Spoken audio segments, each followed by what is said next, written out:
ஆட்சித்தலைவர் அவர்களுக்கும், மாவட்ட காவல் கண்காணிப்பாளர் அவர்களுக்கும், மாவட்ட வருவாய் அலுவலர் அவர்களுக்கும், இம்மாவட்டத்தைச் சேர்ந்த சட்டமன்ற உறுப்பினர்களுக்கும், இங்கு வருகை புரிந்துள்ள மக்கள் பிரதிநிதிகளுக்கும் மற்றும் இம்மாவட்டத்தைச் சேர்ந்த அனைத்து உயர் அலுவலர்களுக்கும் சட்டமன்ற பேரவை சார்பாக என்னுடைய பணிவான வணக்கத்தை தெரிவித்துக் கொள்கிறேன். இன்று காலையில் குழுவானது கன்னியாகுமரி மாவட்டத்தில் உள்ள பல்வேறு இடங்களில் கள ஆய்வு செய்துவிட்டு தற்போது இம்மாவட்டம் தொடர்பாக நிலுவையில் உள்ள 104 உறுதிமொழிகள் மற்றும் பேரவைக்கு ஏற்கனவே அறிக்கைகள் அளிக்கப்பட்டு அவற்றில் நிலுவையில் உள்ள 185 உறுதிமொழிகள் குறித்து ஆய்வு செய்யப்பட உள்ளன. இந்த ஆய்வுக் கூட்டத்தை தொடக்க உரையாற்றி தொடங்கி வைக்குமாறு குழு தலைவர் அவர்களை கேட்டுக்கொள்கிறேன்.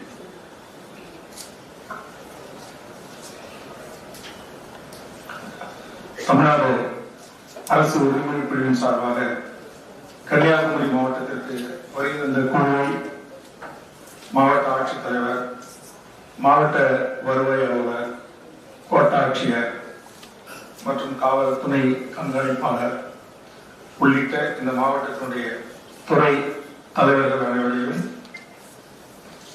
பேரவையின் உரிமை குழுவை மரியாதை நிமித்தமாக சந்திக்க வேண்டும் என்று உத்தரவளித்து காலை 8:30 9:30 வரை அதிகாரிகளை சந்தித்து அதற்கு பிறகு மாவட்ட ஆட்சித்தலைவர்களுடன் இரவு நம்முடைய கோட்டாட்சியர் அவர்களுடன் கலந்து பேசி இன்று காலை ஆய்வுக்கு எங்கு செல்ல வேண்டும் என்பதை திட்டமிட்டு குழுவை தலைமையேற்று நம்முடைய மாவட்ட ஆட்சித்தலைவர் அவர்கள் உரிமை நிலுவையில் உள்ள பல்வேறு இடங்களுக்கு அழைத்து சென்று அந்தந்த இடத்தில் சம்பந்தப்பட்ட அலுவலர் பெருமக்கள் குழு கேட்கின்ற வினாக்களுக்கு உரிய பதிலை அளிப்பதற்கு உத்தரவிட்டு அந்த வகையில் குழு காலை நம்முடைய திருவள்ளுவர் சிலை அமைக்கப்பட்டிருக்கிற அந்த இடம் தற்போது 2 நாட்களாக பத்திரிகையில் வந்த செய்தி பாலம் பழுதடைந்து விட்டது,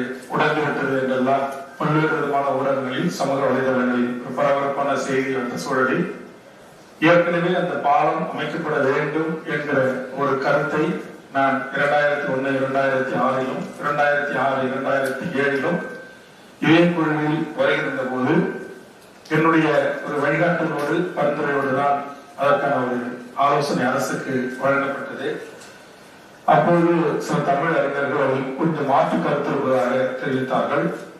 அவர்களை மாவட்ட ஆட்சித்தலைவர் உள்ளிட்டவர்கள் அழைத்து பேசி அவர்கள் மூலமாக ஒரு அமைதியான ஒரு சூழலை உருவாக்கி இந்திய முழுக்க வருகின்ற பயணிகள், சுற்றுலா பயணிகள் அனைவரும் திருவள்ளுவரை குறித்தும் தெரிந்து கொள்வதற்கான ஒரு நல்வாய்ப்பு ஏற்படுத்த வேண்டும் என்ற அடிப்படையிலும் அந்த பாலம் அமைக்கப்பட வேண்டும் என்ற இந்த குழுவின் பரிந்துரையை ஏற்று தொடர்ச்சியாக அரசு அதற்கான நடவடிக்கைகளை எடுத்து தற்போது அந்த பணி முழுவதுமாக முடிக்கப்பட்டு மக்களுடைய பயன்பாட்டிற்கு அளிக்கப்பட்டிருக்கிறது.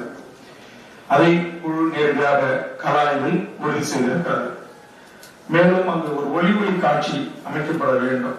இந்த பாலத்திற்கான மதிப்பில் 37 கோடி ரூபாய். அந்த ஒளி காட்சிக்கானது சிறு விரிசல் ஏற்பட்டது. உடனடியாக மாவட்ட ஆட்சித்தலைவர் அவர்களுடைய அறிவுறுத்தலின் பேரிலும் மாண்புமிகு நெடுஞ்சாலை மற்றும் சிறு பாலங்கள் துறைமுகத்துறை அமைச்சர் அவருடைய வழிகாட்டுதலோடு சம்பந்தப்பட்ட அதிகாரிகள் உடனடியாக அதை மாற்றி அமைத்து இப்போது குழுவோடு சென்ற 100க்கும் மேற்பட்டவர்களும் பொதுமக்களும் வரிசை கட்டி வந்து பார்ப்பதற்கு ஏதுவான பாதுகாப்பான ஒரு பாலமாக அது இருக்கிறதா என்பதை இந்த தருணத்தில் குழு ஆய்வு செய்து அதை உறுதி செய்தது. அந்த வகையில் அந்த பணி சரி செய்யப்பட்டிருக்கிறது. ஏனைய உறுதிமொழிகளை குறித்து இங்கு துறை வாரியாக ஆய்வு செய்கின்ற போது அதற்குரிய பதிலை சம்பந்தப்பட்ட துறை அலுவலர் மக்கள் அளிப்பார்கள். அதே நேரத்தில் சுவாமி விவேகானந்தரை ஏற்றுக்கொண்டவர்கள் மானசீகமாக மகிழ்ச்சியோடு சென்று விவேகானந்தரை பார்த்துவிட்டு திருவள்ளுவர் சிலைக்கு வருவார்கள். சில நாத்திகர்கள், முற்போக்குவாதிகள் அல்லது எம்மதத்தையும் சாராதவர்கள் என்று சொல்லக்கூடியவர்கள் அல்லது ஒரு சில தமிழர்கள், தமிழ் அமைப்புகள், தமிழ் அறிஞர்கள் எங்களுக்கு நேரடியாக திருவள்ளுவர் சிலைக்கு செல்வதற்கான ஒரு பாலம் அமைக்கப்பட வேண்டும் என்கிற கோரிக்கையை ஏற்கனவே நான் குழுவின் தலைவராக 2006, 2007 வந்தபோது எனக்கு வைத்தார்கள். அந்த அடிப்படையிலும் இந்த பாலம் அமைக்கப்பட்டிருப்பது என்று எடுத்து சொன்னாலும் கூட இல்லையிலே எங்களுக்கு நேரடியாக வேண்டும் என்ற கோரிக்கை இன்னும் இருக்கிறது. அதை குழு மாவட்ட ஆட்சித்தலைவரோடு கலந்து ஆலோசனை செய்திருக்கிறது. மேலும் சம்பந்தப்பட்ட 3 துறை அலுவலர் மக்களும் எதிர்வரும் காலங்களில் குறிப்பாக பூம்புகார் ஷிப்பிங் கார்பரேஷன், டிஇ அவர்கள், நம்முடைய டூரிசம் அவர்களோடு மாவட்ட ஆட்சித்தலைவரோடு ஒரு இணை கூட்டம் நடத்தி அந்த கூட்டத்தின் அடிப்படையில் இந்த தமிழறிஞர்கள் நீண்ட நாள் கோரிக்கையாக நேரடியாக சென்று பார்ப்பதற்கு ஏதுவாக அந்த பாறைகள் ஏதாவது சரி செய்ய வேண்டும் என்றால் அதை சரி செய்து அந்த படகு செல்வதற்கு எவ்வளவு ஆழம் வேண்டும் என்றாலும் அதையும் ஏற்படுத்தி அந்த படகுகளை நேரடியாக அங்கு சென்று பொதுமக்கள் இறங்கி திருவள்ளுவரை பார்த்துவிட்டு திரும்பவும் கரைக்கு வருகின்ற ஏற்பாடுகளை மாவட்ட நிர்வாகம் செய்ய வேண்டும் என்றும் அரசும் அதற்குரிய நடவடிக்கை எடுக்க வேண்டும் என்றும் அரசுக்கும் துறையின் தலைவர்களுக்கும் குழு பரிந்துரை செய்திருக்கிறது.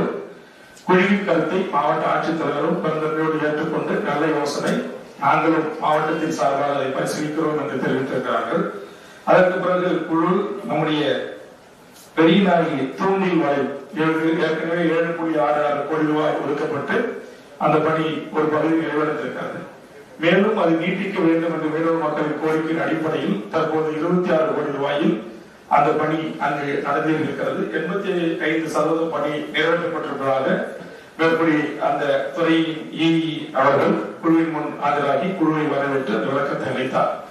சம்பந்தப்பட்ட டிடி மீனவர் மீன்வளத்துறை அவர்களும் குழுவின் முன் ஆஜராகி மீனவர்களுடைய கோரிக்கையின் அடிப்படையில் எந்தவித பிரச்சனையும் இல்லாமல் தூண்டில் வலை அமைக்கப்பட்டிருக்கிறதா என்பதை களத்தில் குழு ஆய்வு செய்து மீதமுள்ள 15% பணியையும் முடித்து குழுவுக்கு அறிக்கை அளிக்க வேண்டும் என்று கேட்டு குழு அங்கிருந்து விடைபெற்று நம்முடைய 1041 கோடி ரூபாய் செலவில் 53 கிலோமீட்டர் நெடுஞ்சாலை திருவனந்தபுரம் மற்றும் 4 பாதைகளை கொண்ட அந்த சாலை அமைப்பு பணிகள் நடைபெறுவதை குறித்து குழு நேரடியாக ஆய்வு செய்தது.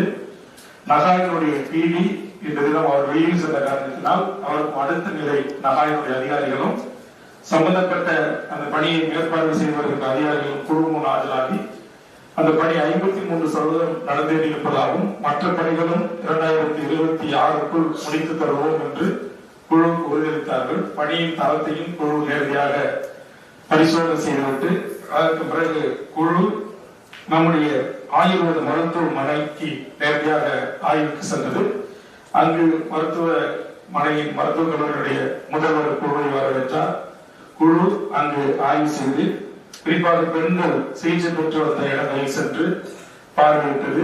அந்த பொதுமக்களிடத்திலும் ஏதாவது குறைகள் இருக்கிறதா என்று கேள்விகளை எழுப்பினோம். அப்போது பெண் பகுதியில் இருக்கின்ற பெண் நோயாளிகள் இருக்கின்ற இடங்களில் கழிவறைகளில் தங்களுக்கான இந்த வாட்டர் ஹீட்டர், அந்த வெந்நீர் காய்ச்சுகின்ற இயந்திரம் மின்சாரத்தால் பொருத்தப்பட வேண்டும் என்ற கோரிக்கைகளை முன்வைத்தார்கள். சம்பந்தப்பட்ட இஇ அவர்களிடத்தில் உடனடியாக அது பொருத்தப்பட்டு அதற்கான புகைப்படத்தை அளிக்க வேண்டும் என்று குழு உத்தரவிட்டு இருந்துச்சு. தற்போது அந்த வாட்டர் ஹீட்டர் பொருத்தப்பட்டு அதற்கான புகைப்பட ஆவணங்களோடு இஇ மற்றும் ஏஇ மற்றும் ஏஇ ஸ்கொயர் போன்ற 4 பெண் அதிகாரிகளும் இஇ அவர்களும் வரைந்திருக்கிறார்கள். அப்போது அந்த பணியை தொடங்க வேண்டும் என்று மாவட்ட ஆட்சித்தலைவரும் சம்பந்தப்பட்ட அலுவலர் மக்களுக்கு அறிவுறுத்தின் அடிப்படையில் உடனே 4 வாட்டர் ஹீட்டர்களும் தற்போது பொருத்தப்பட்டிருக்கிற புகைப்படங்களை குழுவுக்கு அளித்திருக்கிறார்கள். உடனடியாக அந்த பெண்களின் கோரிக்கையை நிறைவேற்றிய துறை அலுவலர் மக்கள் அனைவருக்கும் எங்கள் குழுவின் சார்பாக நெஞ்சார்ந்த நன்றியும் வாழ்த்துக்களையும் தெரிவித்துக் கொள்கிறோம்.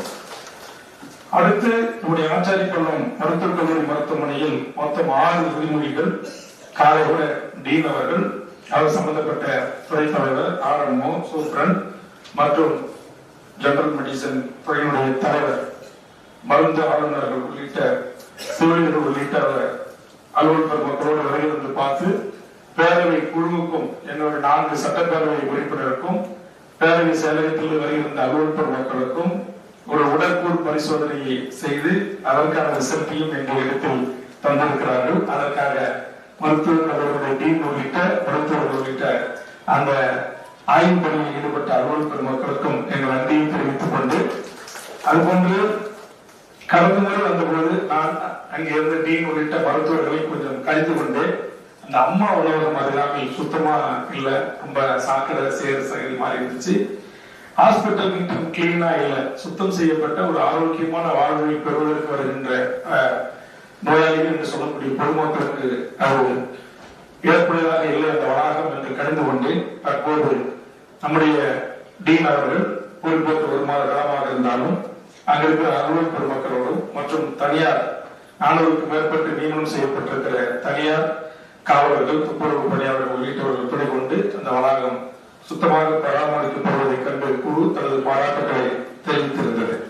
மேலும் அங்கு புற்றுநோய்க்கான நவீன கருவிகள் எக்யூப்மெண்ட்ஸ் வாங்கி பொருத்தப்பட வேண்டும். அதற்கென்று தனி இந்த கதிர்வீச்சின் தாக்கத்துக்கு ஏற்றவாறு அந்த கட்டடம் அமைய பெற்று அந்த மருத்துவ சிகிச்சை மக்களுக்கு கிடைக்கப்பெறுவதை உறுதி செய்ய வேண்டும் என்ற உரிமையின் அடிப்படையில் ஆண்டுகுடி நோயில் அதற்கான கட்டடம் கட்டப்பட்டு பணி முடிக்கப்பட்டு தற்போது நம்முடைய கல்லூரி வளாகத்தில் ஒப்படைக்கப்பட்டிருக்கிறது. அந்த கருவியை டிஎன்எம்எஸ் மூலமாக அது வாங்கி கொள்முதல் செய்யப்பட்டு பொருத்தப்படுவதற்கான எல்லா கருவிகளும் எக்யூப்மெண்ட்ஸும் வந்து இறக்கப்பட்டிருக்கின்றன.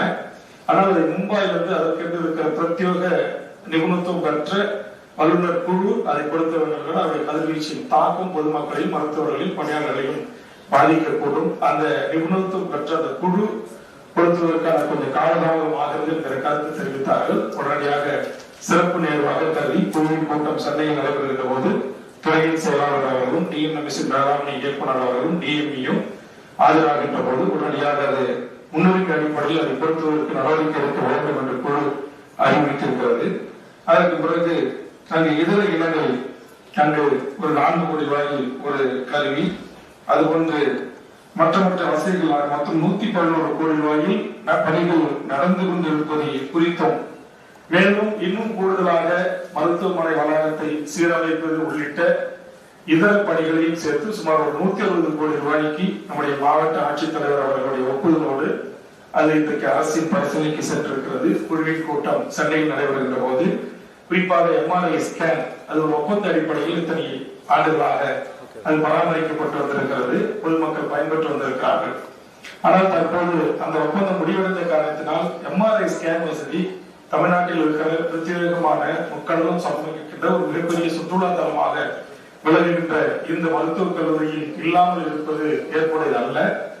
அதனால் முன்னுரிமை அடிப்படையில் விரைந்து எங்களுடைய எம்ஆர்ஐ ஸ்கேன் நிறுவப்பட வேண்டும். அதற்கு அரசு உடனடியாக கொள்முதல் செய்து டிஎன்எம்எஸும் தமிழ்நாடு அரசின் கூடுதல் தலைமைச் செயலாளர் மக்கள் நல்வாழ்வுத்துறை செயலாளர் அவர்களும் அதை உடனடியாக கொள்முதல் செய்து மருத்துவக் கல்லூரிக்கு வழங்க வேண்டும் என்று அரசுக்கு குழு பரிந்துரை செய்து, அதற்கு பிறகு நம்முடைய மாவட்ட ஆட்சித்தலைவர் அவர்களின் ஏற்பாட்டில் நம்முடைய ஆர்டிஓ கோட்டாட்சியர் அவர்கள் முன்னின்று குழுவுக்கு மதிய உணவு, 7 தொடர்பு அலுவலர்கள், ஓட்டுநர்கள், பாதுகாப்பளித்த காவலர்கள் அனைவரும் உணவு முடித்துவிட்டு நேராக 3 மணிக்கு இந்த கூட்டத்திற்கு வர வேண்டும் என்று வருகின்றிருக்கிறோம்.